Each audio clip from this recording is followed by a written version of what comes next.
porque la educación es el camino hacia la paz. Nosotros vamos donde están las historias, buscando la verdad de maestros que hacen grande Colombia. Y todos sus protagonistas tienen su espacio en Encuentro. Hola, muy buenos días, bienvenidos a una nueva emisión del programa de la Federación Colombiana de Trabajadores de la Educación, FECODE. Mi nombre es Carolina Ávila y hoy 25 de junio los estaré acompañando en los próximos 30 minutos con toda la información educativa y sindical del país. A continuación, nuestros titulares. A portas de finalizar su gobierno, el presidente Iván Duque arremete e insiste en acabar con el modelo de salud del magisterio colombiano. Con más de 11 millones de votos, Gustavo Petro y Francia Márquez serán quienes guíen el país bajo la política del amor y el diálogo en los próximos 4 años. Hablamos con Cindey Carolina Bernal, la docente elegida como la mejor de Iberoamérica, por desarrollar un proyecto en el que utiliza elementos tecnológicos para abordar la inclusión.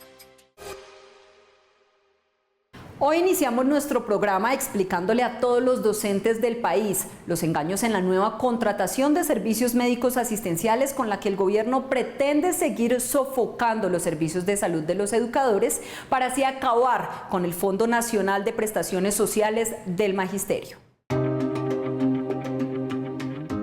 A portas de que Iván Duque termine su mandato, el gobierno pretende realizar una modificación al Acuerdo 09 de 2016 para introducir una reforma estructural al modelo de salud de los docentes, afirmando que el régimen general de salud es la solución al mal servicio que viven los educadores y sus beneficiarios en todo el país.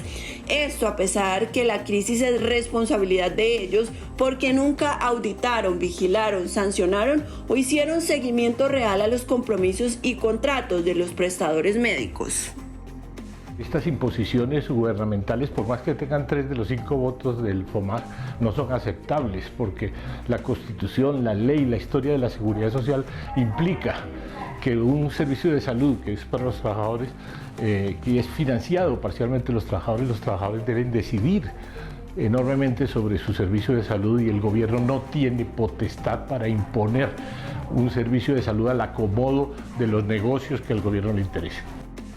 Entre las modificaciones están, primero, participación de EPS en el régimen de salud del magisterio, propuesta altamente nociva por cuanto estas entidades le adeudan a las IPS públicas, privadas y mixtas 40 billones de pesos, además porque no garantizan el derecho a la salud. Segundo, reducción en el número de regiones de 10 a 4. La concentración del servicio en 4 ciudades empeorará el acceso a calidad y oportunidad porque aumentará la población a ser atendida. Tercero, disminución de la UPCM vía gastos de administración. Esto repercutirá en la disminución del plan de beneficios, es decir, restricción aún más de derechos en asuntos de promoción y prevención, medicamentos, medicina especializada, entre otros. Cuarto, normalización y legalización del mal servicio de salud.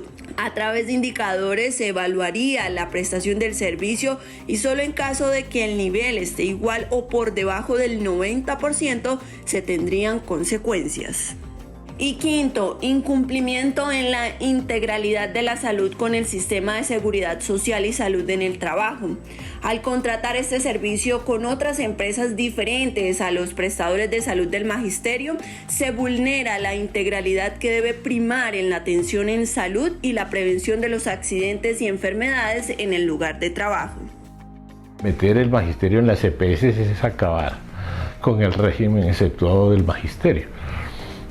Los documentos que conocemos implican que simplemente van a quedar como usuarios de una EPS normal, sin ninguna de las prebendas y garantías que tienen actualmente.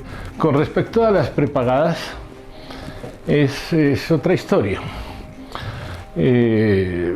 porque esto no encaja ni financieramente, ni técnicamente, ni legalmente en el campo de la medicina prepagada. La medicina prepagada no está preparada ni tiene competencias para estas cosas, ni presta servicios en todo el territorio nacional. Con esta propuesta, el gobierno de Duque busca dejar el negocio amarrado y entregados los recursos de seguridad y salud en el trabajo de los docentes para los próximos 4 años, para así cerrar la discusión y la posibilidad de mejora como busca FECODE, por lo que la federación se opone a estas nefastas pretensiones y al afán privatizador y declara el estado de alerta al magisterio colombiano para activar la movilización en las calles frente a esta nueva arremetida frontal contra la vida y los derechos de los maestros y las comunidades. Es momento para que el profesor Luis Edgardo Salazar Bolaños, secretario general de la Federación Colombiana de Trabajadores de la Educación, socialice temas de interés para los docentes del territorio nacional. Un saludo fraterno, un abrazo inmenso a las comunidades educativas, a maestras y maestras del territorio colombiano. Con mucha satisfacción, hoy recibimos los resultados en el pasado proceso electoral. Recordar que con el equipo educativo del doctor Gustavo Petro, nosotros habíamos conversado sobre otra educación con otra pertinencia para la vida, para la paz y la democracia. Hoy creemos que es necesario repensar una educación centrada en la convivencia y la civilidad, donde se potencien los derechos humanos, donde se positivice otra forma de resolver los conflictos, una educación en armonía con la naturaleza, donde tengamos la posibilidad de la protección de los recursos naturales, una educación centrada en la ciudadanía y la democracia para la formación ciudadana y la cultura política de los habitantes de Colombia, pero también una educación centrada en la identidad cultural, donde se construya desde la región y se respeten las autonomías. Eso significaría entonces una educación para todos, para ayudar a que la vida crezca, para fortalecer la democracia, para fortalecer los escenarios de participación, para abrazar la paz y encontrar condiciones de vida digna para todos los colombianos. De tal manera que hoy tenemos un escenario diferente, pero nos corresponde ayudarlo a construir de mejor manera y poner la vida y poner la educación mejor, el conocimiento al servicio de la cultura y de la vida. Gratitud y reconocimiento, maestras y maestros y sociedad en general. La privatización de la educación pública se disfraza de diferentes formas. Es responsabilidad del gobierno garantizar un acceso equitativo e incluyente para todos los niños, niñas y jóvenes a una educación pública gratuita y financiada por el Estado. FECODE rechaza la comercialización y privatización de la educación pública en el país, porque la educación no es una mercancía, es un derecho. El pasado 19 de junio, el economista y líder político de izquierda Gustavo Petro Urrego fue elegido como el nuevo presidente de Colombia, con la votación más alta en la historia del país. Su triunfo fue impulsado por sectores excluidos y poblaciones indígenas y afrodescendientes. Me llamo Gustavo Petro y soy su presidente. Por tercera vez, el recién electo presidente de Colombia, el economista Gustavo Petro, se lanzaba a la presidencia, siendo esta la oportunidad en la que quedaría elegido para dirigir al país entre el 2022 y 2026. Nacido en 1960 en Ciénaga de Oro, Córdoba, criado en el municipio de Zipaquirá, donde fue personero y concejal. Desde muy joven se caracterizó por su liderazgo, su lucha social y su incursión en la política. A los 17 años se unió al M19, llegando a ser el más joven de los 5 miembros de la dirección de la región central, ocupando un puesto político importante dentro de la organización. En 1990 promovió el desarme y la desmovilización del movimiento junto a Carlos Pizarro, lo que le permitió participar de la Asamblea Constituyente de 1991, donde hizo parte de las discusiones. Fue de los desmovilizados que decidió cambiar las armas por votos y de esa manera llegó al Congreso como representante a la Cámara por Cundinamarca en 1991, con el apoyo del partido político del cual fue cofundador, Alianza Democrática M19. En 1994 intentó volver al Congreso, pero no le alcanzaron los votos. En ese mismo año fue amenazado de muerte, por lo que el presidente Ernesto Samper lo nombró agregado diplomático en Bélgica. Sin embargo, renunció a los 2 años y regresó a Colombia. En 1998 fue representante a la Cámara por Bogotá con el movimiento Vía Alterna y en 2006 senador por el Polo Democrático, consiguiendo la tercera votación más alta del país, pero renunció a su cargo 3 años después para aspirar a la presidencia de Colombia en las elecciones de 2010 en representación del mismo partido, quedando en 4º lugar. En su periodo como congresista destapó el escándalo de la parapolítica y los falsos positivos, lo que le otorgó el reconocimiento de diferentes partes. Incluso fue elegido por muchos como el personaje de ese año. Fue alcalde de Bogotá entre 2012 y 2015, en su propio movimiento progresista. Como mandatario de la capital dejó una huella positiva en cuanto a proyectos sociales y recibió el reconocimiento de la UNESCO gracias a los logros en política educativa. Sin embargo, en 2013 la Procuraduría lo destituyó por el manejo de una crisis relacionada con el sistema de recolección de basuras en Bogotá, pero en 2014 la Corte Interamericana de Derechos Humanos ordenó su restitución. En 2018 fue candidato por segunda vez a la presidencia de Colombia por la Colombia Humana. Allí ocupó el 2º lugar, permitiéndole ser senador de la bancada de oposición.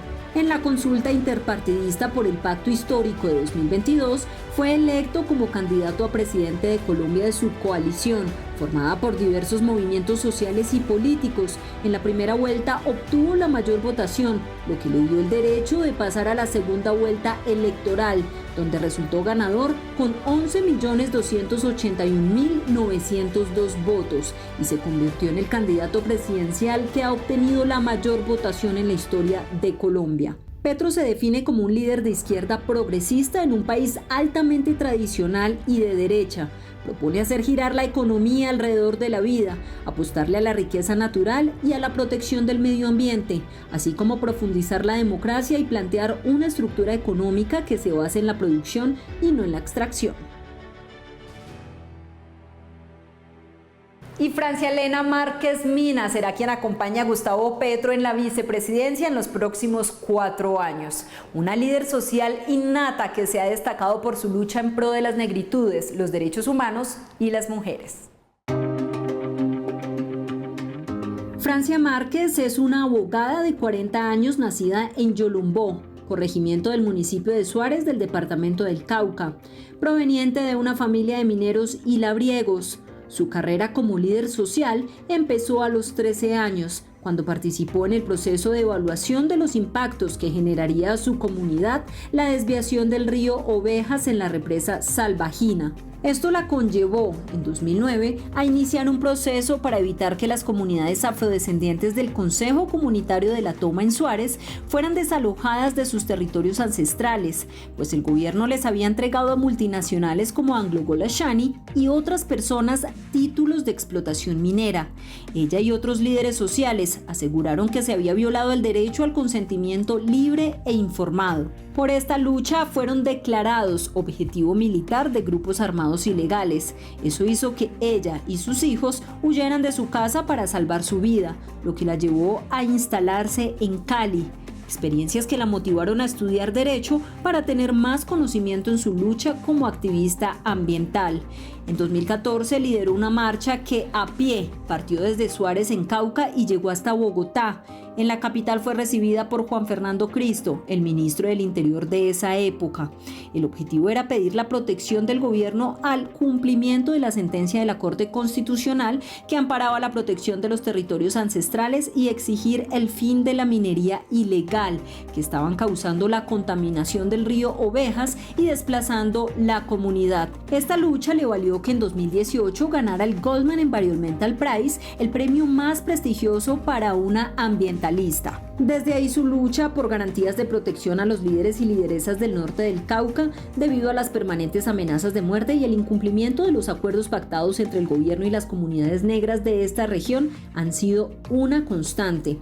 En septiembre de 2015, la organización sueca Diaconia le otorgó el premio como defensora de derechos humanos. En el 2019 participó en los diálogos de La Habana como víctima. Allí su discurso se centró en cómo el conflicto armado ha afectado a las comunidades afro y en especial a las mujeres de su raza. Durante esta etapa sufrió un atentado con granada cuando se encontraba en Santander de Quilichao, Cauca, reunida con otros líderes. Su lucha ambiental y el atentado que sufrió la catapultaron a las primeras planas de los medios de comunicación y le sirvieron para impulsar su carrera política. Fue aspirante a la Cámara de Representantes en 2018 por la circunscripción especial para afrodescendientes.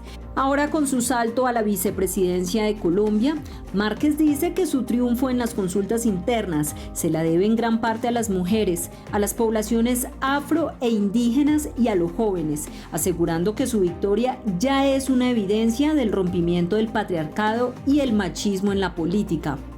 Con su lema de campaña "Soy porque somos", la nueva vicepresidenta pretende buscar la justicia racial, defender los derechos humanos y el cuidado de la vida y el territorio, así como los derechos de los niños y las mujeres. Los comicios electorales del pasado domingo develaron varias sorpresas. En primer lugar, el poco protagonismo del voto en blanco. En segundo lugar, el aumento de los jóvenes y poblaciones minoritarias votantes. Y finalmente, la victoria de un candidato progresista como Gustavo Petro Urrego. Aquí un balance de lo que fue la jornada electoral. En las votaciones presidenciales del pasado domingo, donde salieron victoriosos Gustavo Petro y Francia Márquez, se rompieron los techos históricos de abstencionismo en Colombia, pues un 58% del censo electoral de 39 millones de colombianos se acercó a las urnas, evidenciando una variación sustancial del 5% de más personas que salieron a votar con respecto a la primera vuelta. Asimismo, el voto en blanco no tuvo el protagonismo que se reportó en elecciones anteriores, ya que solo contó con el 2,24% de la votación total. Un panorama que significó no solo un despertar político, sino un acontecimiento positivo para la democracia colombiana, motivo que nos motiva a cuestionarnos a qué se debió la cantidad de votos que obtuvo la izquierda para llegar al cargo más importante del país. Una de las razones de la victoria de Gustavo Petro, lo que pasó es que en los departamentos en los que Gustavo Petro ganó en primera vuelta, parece ser que el pacto histórico se movió bastante para lograr vencer el abstencionismo y lograr, digamos, una participación mayor de entre el 4, 5, 6 y hasta 9% en departamentos como Córdoba, Cauca, Nariño, incluso Chocó, que es un departamento fundamentalmente abstencionista porque las condiciones de territorio no permiten que las personas se desplacen con facilidad a los puestos de votación. Eso fue principalmente lo que pasó y la razón por la cual la campaña del pacto histórico logra tener esos 700.000 votos de diferencia que les permiten llegar a la Casa de Nariño. Es de destacar los 20,1 millones de mujeres y 18,8 millones de hombres en Colombia y en el exterior aptos para votar que participaron tanto en los comicios electorales de la primera como en la segunda vuelta presidencial. En cuanto a la seguridad, no se registraron altercados graves de orden público a diferencia de las elecciones en marzo. Sin embargo, la campaña del pacto histórico denunció que en Guapí, Cauca, habían asesinado a 2 de sus activistas, uno de los cuales era testigo electoral, así como tarjetones rayados que debieron ser cambiados. Cabe destacar que tanto en primera como en segunda vuelta, la presencia del magisterio como jurados de votación dio garantías y transparencia al proceso, lo que evitó que se cometieran los múltiples errores registrados en las elecciones al Congreso. A esta hora, el nuevo secretario de Asuntos Educativos, Pedagógicos y Científicos de FECODE, el profesor Víctor Cabrera Vázquez, socializa algunos de los desafíos que tendrá que enfrentar el magisterio con el nuevo gobierno. Buenos días, compañeras y compañeros maestros, comunidad educativa en general. Reciban un fraternal y cordial saludo. Ante la alegría que inunda a la población colombiana por la victoria popular obtenida el pasado domingo, pretendemos como federación buscar el poner fin a las irregularidades, sufrimientos, desigualdades, estigmatizaciones, persecuciones, asesinatos de líderes sociales. Buscamos el reconocimiento de los derechos fundamentales y las garantías de los mismos de toda la población colombiana y de los trabajadores en general y específicamente de la educación. Buscamos la matrícula cero para los jóvenes universitarios, quienes de verdad puedan tener este sueño y que este sueño no sea para pocos. Buscamos igualmente con el gobierno avanzar en la propuesta constitucional del Sistema General de Participaciones, fortalecer lo que tiene que ver con la educación formal, rural, campesina, inclusiva de todos los grupos étnicos. Buscamos modernizar la infraestructura escolar, regular lo que tiene que ver con el PAE, Plan de Alimentación Escolar, darle el papel fundamental a la Ley 115 del 94, buscar un estatuto docente único de la profesión docente. Aparte de ello, defender lo que tiene que ver nuestro régimen especial de salud y el Fondo de Prestaciones Sociales del Magisterio. Creemos que la justicia social debe ser una regla general, que debe existir un diálogo permanente entre todos los sectores y que con estas acciones alternativas podamos construir caminos de desarrollo y progreso para la paz y la justicia social del país. ¿Qué es educación pública? La educación pública es un derecho fundamental y un bien común y es responsabilidad del Estado garantizar igualdad de oportunidades a sus ciudadanos. FECODE defiende una educación pública gratuita y financiada por el Estado y exige el freno de todas las formas de privatización y comercialización de este derecho fundamental. La educación no es una mercancía, es un derecho. Hace unos días, Cindy Bernal, una docente de un colegio público de Bogotá, fue reconocida como la mejor de Iberoamérica. Esto gracias a un proyecto de semillero que busca ayudar a niños y niñas con discapacidad, analizando alternativas no desde su dificultad, sino desde su habilidad. Ella es Cindy Carolina Bernal Villamarín, una docente bogotana de 37 años que recientemente fue galardonada como la mejor de Iberoamérica, reconocimiento otorgado por la Fundación para la Integración y el Desarrollo de América Latina, FIDAL, por su trabajo incansable por la educación inclusiva mediante la tecnología. La maestra de informática del colegio Enrique Olaya Herrera de la capital, que ha trabajado durante 13 años en la realización de proyectos incluyentes, participó de la convocatoria con el semillero de investigación Incluted, estudiantes creando recursos tecnológicos para la inclusión. La propuesta de semilleros de investigación enmarcado en Inclutec, que es inclusión a través de la tecnología, que es el área que nosotros trabajamos, se desarrolló gracias a los estudiantes, que son los protagonistas y que son el sustento de la historia. Es que definitivamente pensemos en los demás. Creo que eso a veces nos hace falta, ¿no? El pensar en el otro. Entonces, parte de toda esta propuesta yo creo que se puede mantener y se mantiene no solo gracias a mi motivación y a mi interés, sino a la motivación de mis estudiantes. Creo que eso es lo más importante. El certamen, que tiene como fin trabajar sobre temas que impulsen el mejoramiento de la calidad de la educación en la región y fortalecer la investigación en preescolar, básica y media, en instituciones urbanas y rurales, le otorgó el galardón por utilizar herramientas e innovaciones educativas digitales y análogas para garantizar el acceso y permanencia de los estudiantes más pequeños con discapacidad auditiva, a través del desarrollo de aplicaciones web y móviles para fomentar y reconocer el lenguaje de señas. nosotros articulamos entre lo digital, ¿sí? La tecnología no es solo el dispositivo, un computador, una tablet, un celular, sino que también está lo análogo, que es el material físico, porque nosotros en el enfoque que pensamos en los proyectos es para la estimulación sensorial, desde lo visual, lo auditivo y lo kinestésico. Eso ha sido como parte de. Nosotros no queremos ver solamente a los niños y niñas desde la condición de discapacidad, sino desde sus habilidades y a partir de esas habilidades potenciarlas. La profe Moradita, como se denomina ella, ha recibido más de 10 reconocimientos en su trayectoria, como el Virtual Educa a nivel distrital y el Premio a la Labor Docente de Fundación Educar en Argentina. También ha estado dentro del top 50 de los mejores docentes del mundo. En esta ocasión, para este último premio que se le entregó en Ecuador, fue elegida luego de analizar 152 proyectos, de los cuales 105 eran ecuatorianos y 47 internacionales. La maestra expresa que ahora se enfocará en los jóvenes con depresión para seguir trabajando en el fortalecimiento y desarrollo de este proyecto y en la búsqueda de recursos tecnológicos como computadores, televisores, tablets, entre otros, para que los estudiantes, en su mayoría de 9º, 10º y 11, continúen innovando en la tecnología inclusiva. Y no podemos finalizar nuestro programa sin el editorial del presidente de la Federación Colombiana de Trabajadores de la Educación, el profesor William Henry Velandia Puerto. El saludo a los maestros y maestras de Colombia, a nuestras comunidades educativas.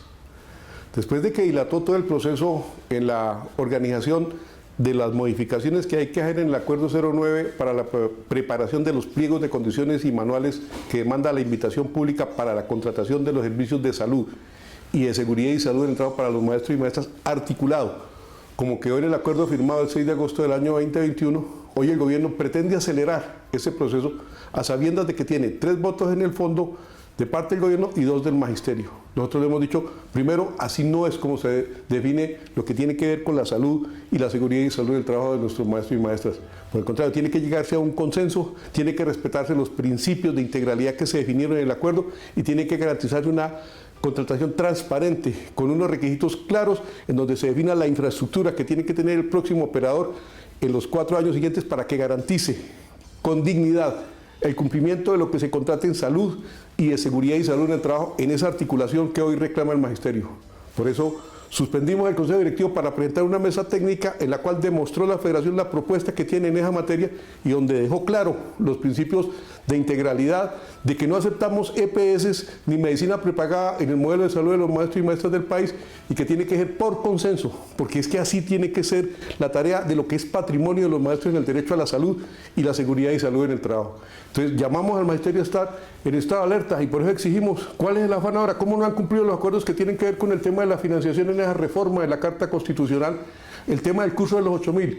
Pero para esto sí hay un afán, a sabiendas de que se van para dejar amarrados las posibilidades de la contratación de la seguridad por un lado y de la salud por otro lado.